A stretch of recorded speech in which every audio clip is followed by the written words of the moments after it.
Most people have no idea what the Bible actually is.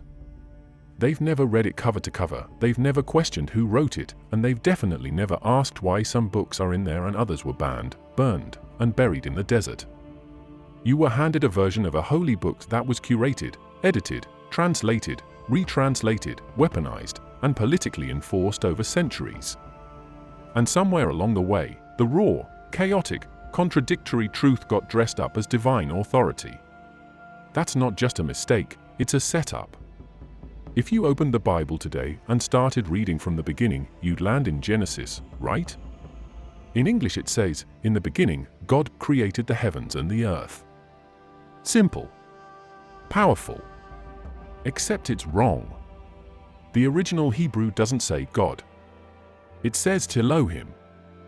And that word is plural. Not singular. Not one God, gods. Multiple beings.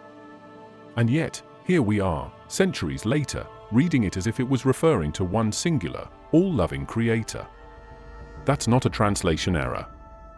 That's a deliberate framing choice that shaped Western religion, law, politics, and morality. And the thing is, once you start digging, it all starts to crack. Take the word Yahweh. He's treated as the God in the Old Testament, the one true deity. But if you look closer, Yahweh's personality is not some omniscient, benevolent being. He's jealous. He's petty. He orders genocides. He floods the entire planet.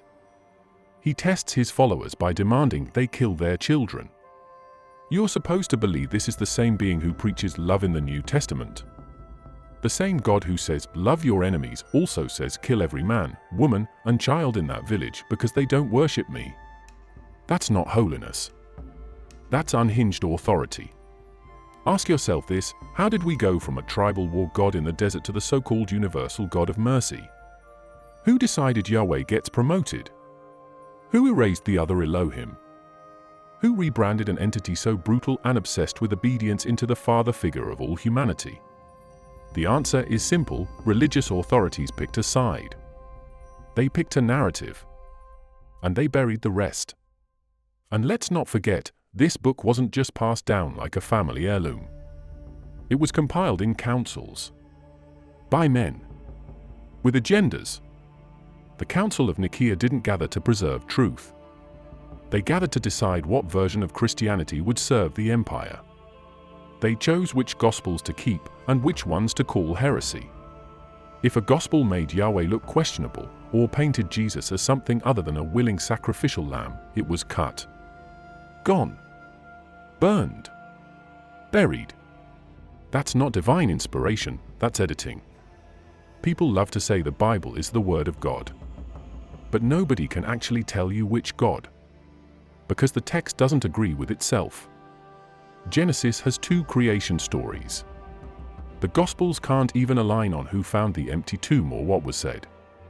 And yet, millions have been told this book is flawless. Infallible. Let's talk about Yahweh. Not the feel-good version you hear about in Sunday school, the actual figure in the earliest texts. Strip away the sermons, strip away the soft-focus modern interpretations, and you're left with something very different: a volatile, territorial being with a severe control complex. Yahweh doesn't ask for loyalty, he demands submission. He doesn't suggest worship, he punishes those who withhold it. And he doesn't just disagree with rivals, he annihilates them. This isn't the behavior of a creator who operates on unconditional love. This is domination theology built around fear, obedience, and enforced ignorance. You have to understand who Yahweh actually is in the context of early religious history. He didn't begin as the all-encompassing deity of the cosmos. He started as a regional war god among a pantheon of other gods, just one of many. Archaeological evidence backs this up. Early Israelite shrines had references to Yahweh and his Asherah. That's a consort. That's a wife. This was a god with a domain and a family, not some abstract force of infinite purity. His rise to supremacy didn't come from spiritual transcendence, it came from eliminating competition. Once the followers of Yahweh began claiming that he alone was God, they didn't just elevate him, they rewrote everything around him. They took the violent actions of a power-hungry deity and reframed them as acts of righteousness. Genocide became divine justice. Mass slaughter was cleansing. Enslavement became order. That's not metaphor, that's the text. And any group that refused to bow to Yahweh's authority? Destroyed. Men, women, children. Burned cities. Broken idols. This wasn't spiritual enlightenment, it was total religious warfare. And then comes the Gnostic tradition, where things take a sharp turn. These weren't rebels sitting in a cave throwing tantrums against orthodoxy.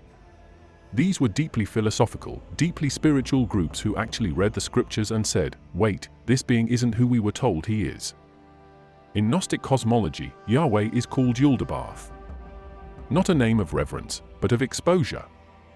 Yaldabaoth is a blind, arrogant entity that believes he created everything, but he didn't. He's a pretender, a rogue, an archon.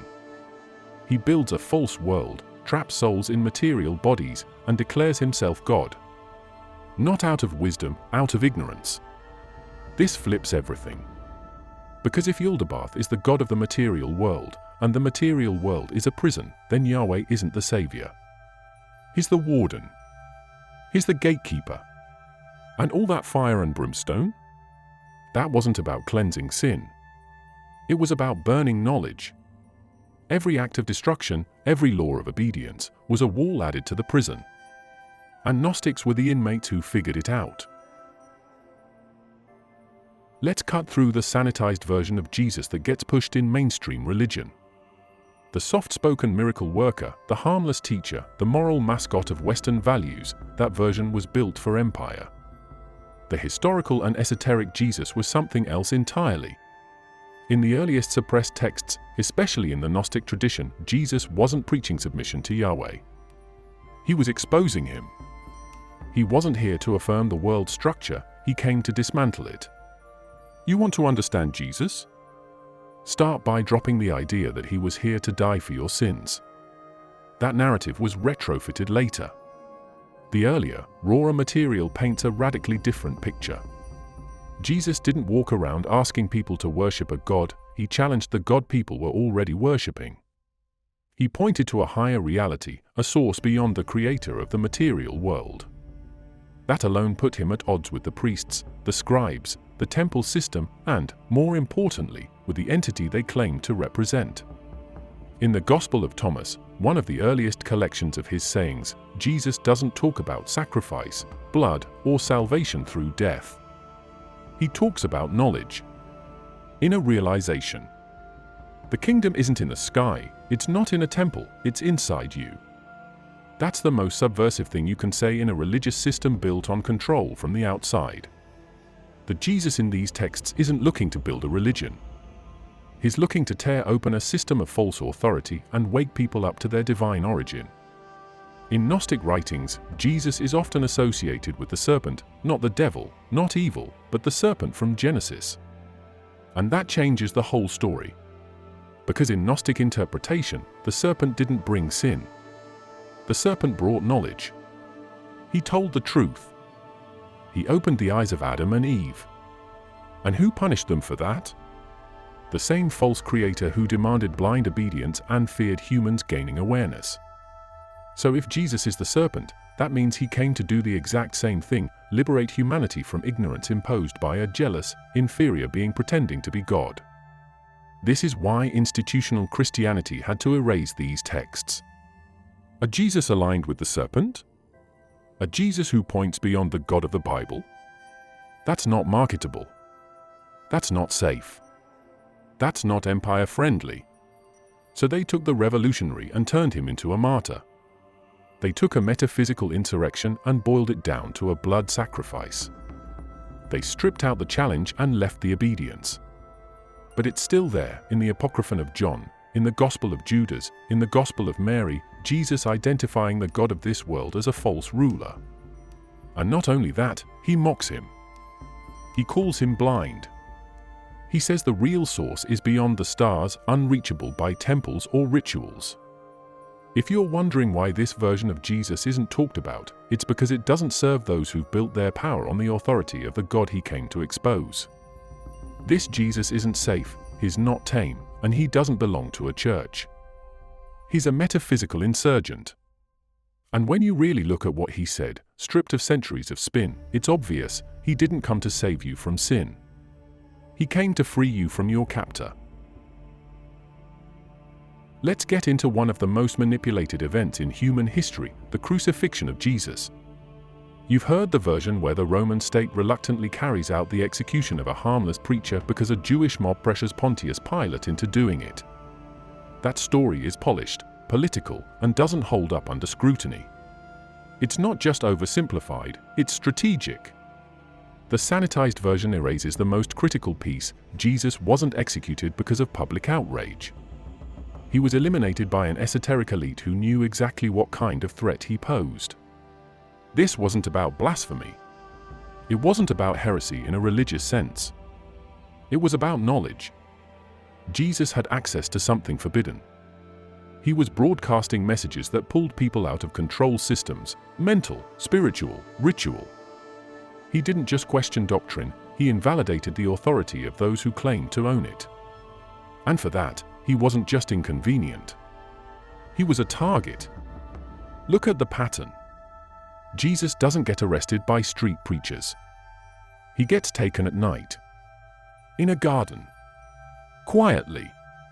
Not by Roman guards, but by a coordinated group, one that already had insider knowledge of where he'd be. That's not a riot. That's a hit.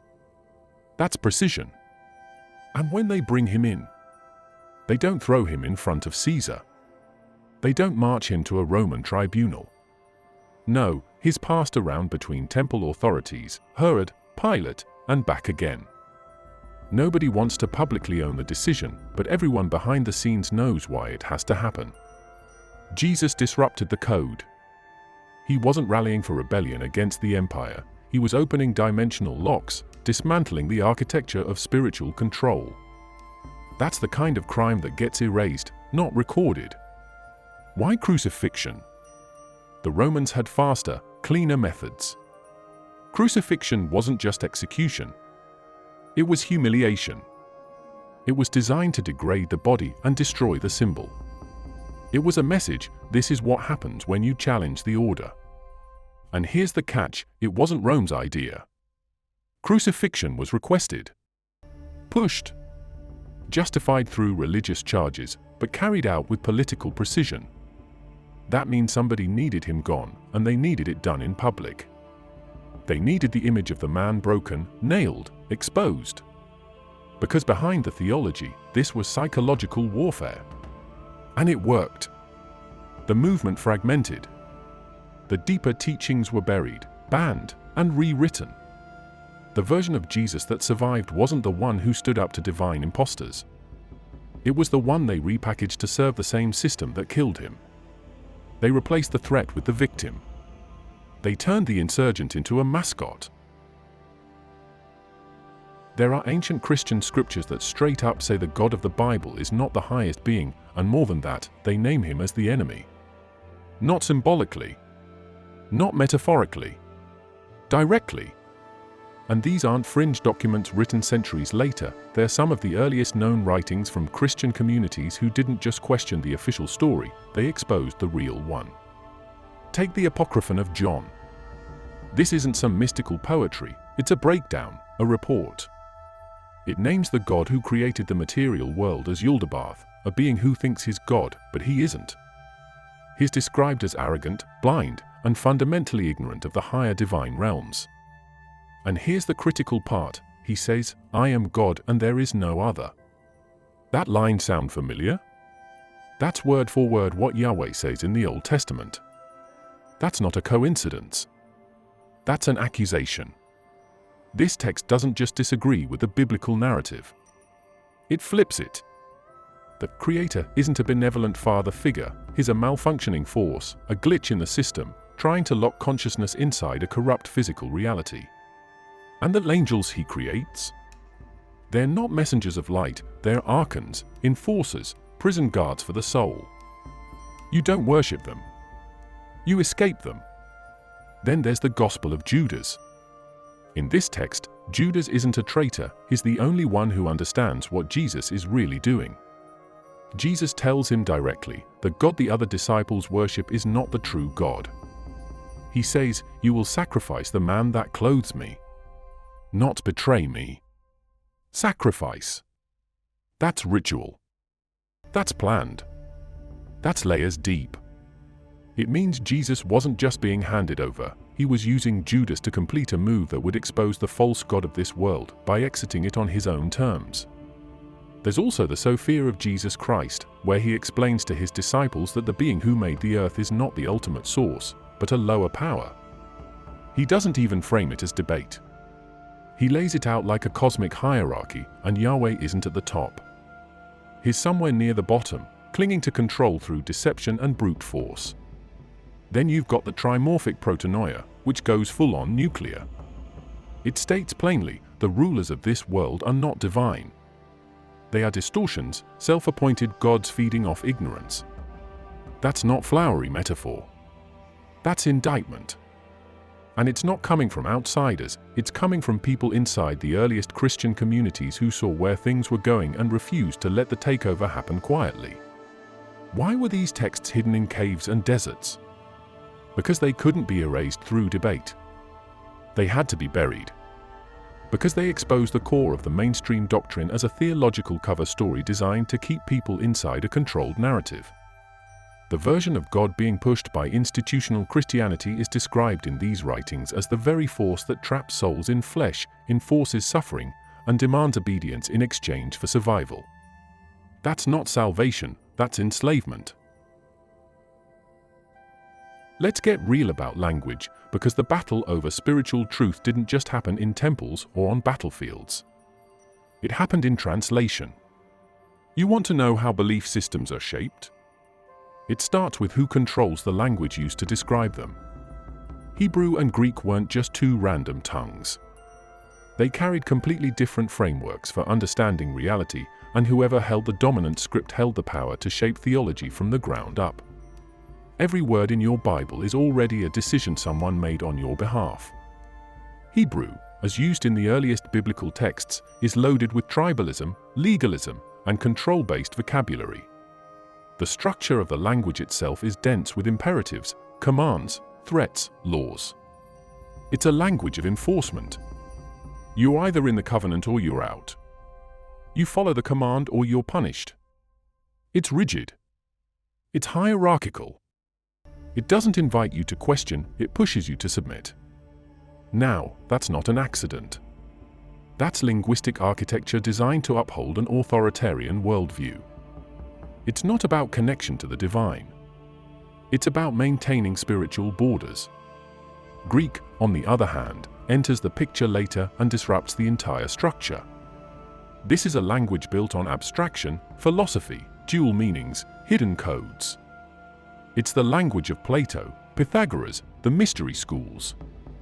You start seeing terms like logos, pleroma, eons. Suddenly, divinity isn't a dictator in the sky, it's a structure, a field, a fractal of consciousness. Greek opens the door to interpretation, multiple layers of reality, cosmic hierarchies beyond the material world. It's not just a different language, it's a different universe. New Testament was written in Greek. That means everything you know about Jesus, his teachings, his so-called miracles, all of it comes through a linguistic lens that's radically different from the Old Testament. This isn't one continuous story. It's a hostile takeover in text form. And translators knew exactly what they were doing when they tried to bridge those two worlds. They weren't just trying to preserve meaning, they were trying to control the narrative. You want a concrete example? Let's talk about logos. In Greek philosophy, logos isn't just word. It's the rational, divine principle that governs the universe. It's the blueprint of reality. So when the Gospel of John opens with, "In the beginning was the Logos," it's not making a poetic statement, it's detonating a philosophical bomb. That's a direct shot at Genesis, which begins with a God creating through command. John flips that. Logos isn't command, it's pattern, structure, intelligence. A completely different deity framework is being implied here, one rooted in Hellenistic metaphysics, not tribal law. And it gets deeper. The moment you bring in gematria, the Hebrew system of encoding letters as numbers, you realize there's another layer to this entire structure.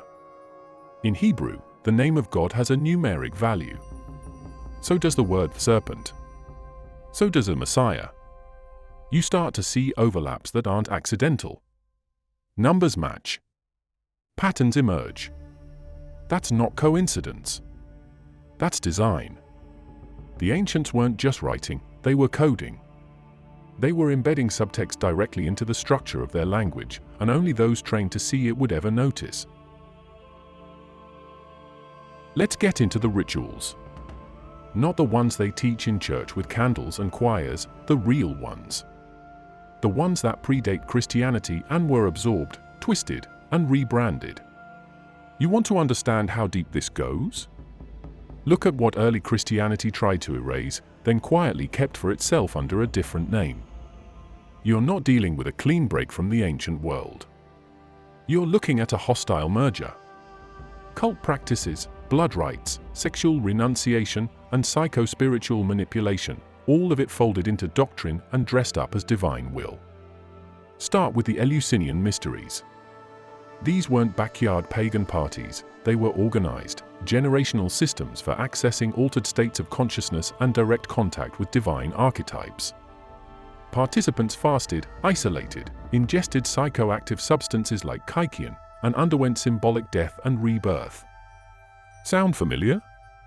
Yeah, it should. Because early Christian baptism wasn't about getting splashed with holy water and joining a congregation. It was modeled off mystery initiation. Except in Christianity, the process was gutted of its actual transformational power and replaced with dogma. The experience was stripped and turned into a ritual of obedience rather than awakening. Now look at exorcism. In early Christianity, this wasn't just spiritual hygiene. It was a public display of domination. Possessed people weren't treated with compassion, they were used as living proof of the church's authority. Scream, thrash, beg, all of that was theater to reinforce power. The priest isn't healing, he's conquering. This isn't about evil spirits. It's about the church showing it controls the boundary between chaos and order, and you better stay on the right side of that line. It's psychological warfare with incense and robes. Then there's the burning of purple. This one gets buried deep because it opens up conversations the church doesn't want to have. In the ancient world, purple dye was expensive, elite, and often associated with royalty and priesthood. In some of the more obscure Christian texts and traditions, burning purple wasn't about color. It was a symbol. A rejection. Burning purple meant rejecting the worldly hierarchy, the false kingship, the fake priest class. It was an act of spiritual rebellion against imperial theocracy. You burn the fabric, you burn the system. Let's not skip the uncomfortable part, cell castration. Yeah, that actually happened. Certain early sects, particularly extreme Gnostic and ascetic groups, viewed the physical body as a prison engineered by lower beings. Sex wasn't just sin, it was participation in the trap. So some went all the way, cutting themselves off from the cycle. The early church obviously distanced itself from this, but don't get it twisted. The ideology didn't vanish. It just got rebranded as celibacy, virgin worship, and the glorification of sexual denial. The knife became a metaphor, but the message stayed the same: destroy the flesh to access the spirit. These were foundational elements embedded in early Christian development, either as adopted structures or as suppressed competitors. And they still echo in the modern rituals, just sanitized. Every ceremony that claims to offer transcendence while demanding submission is pulling from these roots. This isn't divine tradition, it's ritual engineering. Systems designed to program behavior, regulate thought, and control access to what you think is sacred. You've heard about the Nephilim, right? The giants from Genesis? Sons of God mating with daughters of men? Yeah, that story wasn't just tossed in there for drama. That was a leak. That was a breach in the controlled narrative. Those weren't just freak genetic hybrids, they were seen as threats to divine order. But here's the part no one talks about: the Nephilim weren't alone. They're part of a much bigger story that connects directly to the ancient Mesopotamian Anunnaki. The Anunnaki weren't fiction.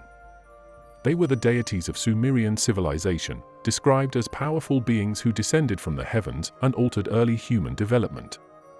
According to the oldest tablets on Earth, they didn't just rule, they engineered. They created. And they used humanity as a tool. This overlaps directly with the biblical Nephilim accounts, which tell of celestial beings who defied divine command and mingled with humans. That's not a metaphor. That's cross-cultural data showing up in both the oldest Hebrew writings and the tablets of Eridu and Nippur. You're looking at two branches of the same suppressed timeline. The church couldn't keep both stories. So they chose one. They stripped the Nephilim of all context, reduced them to myth, and buried every parallel to the Anunnaki under heresy or paganism. And here's why: if humans were tampered with by these beings, if our origins are tied to entities that aren't God, then the entire salvation framework collapses. You can't sell original sin if the blueprint was corrupted by someone else. You can't preach salvation through blood if the bloodline was never pure to begin with. So the editors cut the connection, demonized the law, and kept the parts that reinforced obedience. But some groups didn't go along. The Valentinians were one of them. These weren't amateur mystics, they were intellectuals, initiates, insiders who understood that the material world was a layered construct, ruled not by a single benevolent creator but by a hierarchy of beings, some blind, some malevolent, some pretending to be divine. They taught that salvation didn't come through faith in a crucified man. It came through Gnosis, knowledge.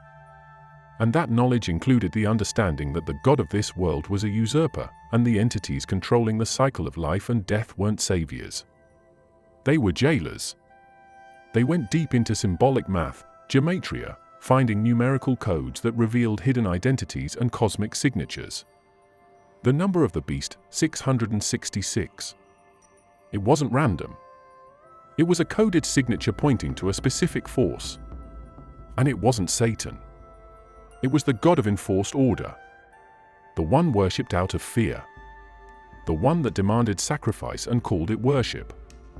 Their analysis wasn't superstition. It was encrypted resistance. All of this, Nephilim, Anunnaki, Valentinian cosmology, gematria, connects back to one central truth: the God worshipped in mainstream Christianity was never the highest. He was powerful, yes. But he was part of the machinery, not above it. And those who realized this didn't fall away from faith, they evolved beyond it. They saw the cracks in the narrative and followed them to something deeper. And that's exactly why their voices were silenced, their texts burned, and their memory twisted. To everyone who's watched this all the way through, thank you. Seriously. This isn't easy content. This isn't surface-level drama or clickbait outrage. This is the kind of material that makes people uncomfortable for a reason. You stayed because you think critically. You ask questions that matter. And you're not afraid to dig into the stuff others were taught to avoid. I respect that. Keep pulling threads. Keep thinking bigger. And I'll see you in the next one.